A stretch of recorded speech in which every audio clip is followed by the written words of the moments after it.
We are almost wrapping up our first It's day. been such a whirlwind day. It's been a whirlwind. Time has flown. That's how you know we've been having a really My good brain time. is warring. But we're really excited to have with us the intestinal failure focus group. Is that the official name of the focus group? Mm-hmm. Okay, it's very apropos. So we've got Katie Huff, Pritha Nayak, and tell us how you got involved with the focus group. Why intestinal failure? Why does it intrigue you? Well, I was interested in neck and surgery, Mm. and then I felt the post-NEC was something no one really focused on. Everyone Yeah. was preventing it. We say, oh, they got it, and now they're stuck with it. Yeah. And to me, there's more in the post-NEC than the pre-NEC. So that's what got me interested. I find it more like the nitty-gritties of the TPN, the feeding, I feel more in control. I like that. I like that. Okay. Now you had to follow that. I know. That was a great answer. I've always loved nutrition, and that was my focus early on. And then I found this population. I just think they're really interesting. There's so much you can do for them, preventing complications, improving their outcomes. And even though they're rare, I think if you can just, like Pritha said, do little tweaks, fix things in their nutrition, their TPN, I really like that aspect of it, improving their outcomes and helping long term. Yeah, and especially I think this population is so interesting. Let's say neck with intestinal failure. If they live through that initial insult, we assume that they're gonna make it out of the NICU, and that's not always the case. I mean, the mortality continues throughout the admission, and some of these other factors, nutrition, line management, developmental care, I mean, really impacts those long-term outcomes. And you're right, we can't just leave them on the same TPN and just hope that they're gonna get better. So what have you guys been working on? Yeah, I think, to your point, a lot of those things, I think we're trying to figure out. We just started this group 2 years ago, 3 years ago. So we're a newer focus group. And we were just trying to figure out in the beginning what people are doing. Yeah. Everyone does things different. Yeah. That's why I think the CHNC is great because, you're used to your institution. You kind of think this is how it's done. I just moved institutions, so I got to learn firsthand very quickly. Not everything That's right. is the There's same. a lot of variation. Yeah, and I think that's nice is these groups, we just kind of talk about things, how do you do it at your center? And then just hearing about differences, it sparks ideas. And so we just published a paper.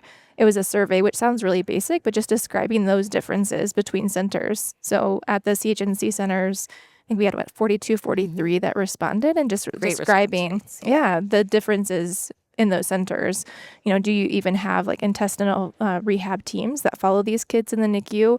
And surprisingly, we found out just over 20% that don't have those dedicated teams in the NICU, which we were really surprised about. And so our hope now is to use that to then look at outcomes and describe, if you have a team, does it improve your outcomes? Are there things that we can promote or do and help improve outcomes at the centers and these kids? Were there some other areas where there was a lot of variability?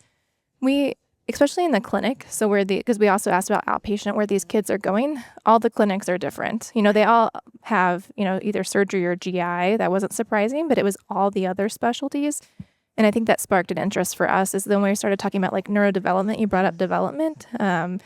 What's happening to these kids long term. Some centers have psychologists, even social workers Embedded in the clinic. And there were some other specialists I hadn't even considered or heard about. Was there like a neurogastroenterology? And Motility specialist. Yeah. all these things in the clinics that sound wonderful. And so it's just nice to hear what other centers are doing. And so that sparks some more interest for us in trying to figure out.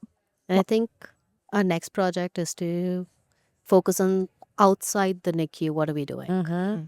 Which So after discharge or while we're still inpatient or both?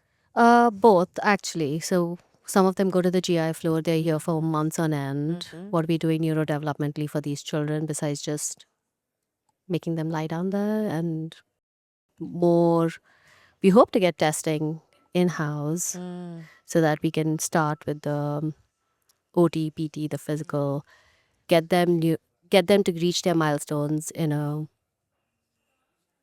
more normal fashion. Right. I think that's what we are focusing on next. Yeah, one of the areas that I'm have been thinking about, I told you we've had a number of cases. We're level 3, but we're a referral hospital for our network. And when is, what is your gestalt for the variability on when do we send them home on TPN? How long do we keep trying to refeed? What should be the criteria to go home? I don't know if that was included in your survey at all. In a way, no. There was nothing on Not yet. Not Okay, yet, fine. but that's a good idea for the next Thanks. project. But you want to take it? Yeah, I think it's hard. We tried to cover so much in the Yeah, survey. sure. I think we actually had to scale back, and I don't know that we published all of our data because one of the reviewers was like, "This is too much." Those readers, they'll be overwhelmed. It's such a know? double-edged sword, right? You're like, oh, there's data for 2 papers. Oh, I have to write 2 papers. Yeah. But I think we tried to at least just figure out what's happening in the NICU, like who's actually there, who's taking care of these kids. And then we wanted to touch on like, okay, when they leave, who's following them. But we couldn't really touch on the fine tuning of like, what do you do for your TPN? How do you feed them? Some of the responses, we got interesting answers, and that's kind of what sparked some of our interest. So people be like, oh, this wasn't an answer, so I just typed it in, which is great when people do that, but not everyone takes the time. And I What think were some of your interesting answers? I think there were some centers that commented on that they actually do send kids home, like mucus fistula refeeding, and doing that at home potentially, like rarely, but they have. And just some really, I think that was the main thing because we don't do that. I don't think y'all do it either. But their length of stay was very low because they sent home kids with ostomies and they just came back to get their reanastomosis later on. And that's so fascinating, right? Like that's the power of that level setting descriptive work, right? Is that sometimes we don't even know sort of what's out there until you do this foundational descriptive work that then can be hypothesis generating for studies, maybe even trials moving on, right? Because what is, a lot of the entrenched practices that we have. Just like you said, you potentially could be think that's what different. everybody's doing and it's not. And you had to say, well, does it have to be this way? There's equipoise there, like what is the best answer for babies with this condition or this complication? I think with the TPN, it's who do you send home on TPN? Parents, the insurance. It's a whole new world for them. Yeah. And I think feeding was an interesting one too, because we found some centers said that they don't even offer oral feeding. Whereas Cincinnati, where I am now, it's like if you can orally feed, you orally feed. And I am new to that because I'm new to the institution, but the families appreciate it, the patients, I think, and so that's what we were just chatting about is like you said, I think that could lend itself to a study looking at offering that, what happens long-term, how do these kids do long-term, and does it change their outcomes? I think there's a lot of questions. I think we have more questions now than we. That always happens, right? Like a good research study leaves you with 10 new research questions. That's right. Well, I love that. I mean, I think you guys are on the right path. You're going to do some really exciting work. So what's the next step? Just one step. You left us with 20 steps, but what do you guys think or at least the next look point at of focus you Yeah. guys are going to look at? I guess our next point of focus is the neurodevelopmental part, whether we go, because that struck both of us like, oh, what are we Yeah. doing? Because it's the preterm and the neck have neurodevelopmental follow-up. It's the gastroschisis, the intestinal arterials, which just Yeah. Yeah. fall What a through great the crack. point.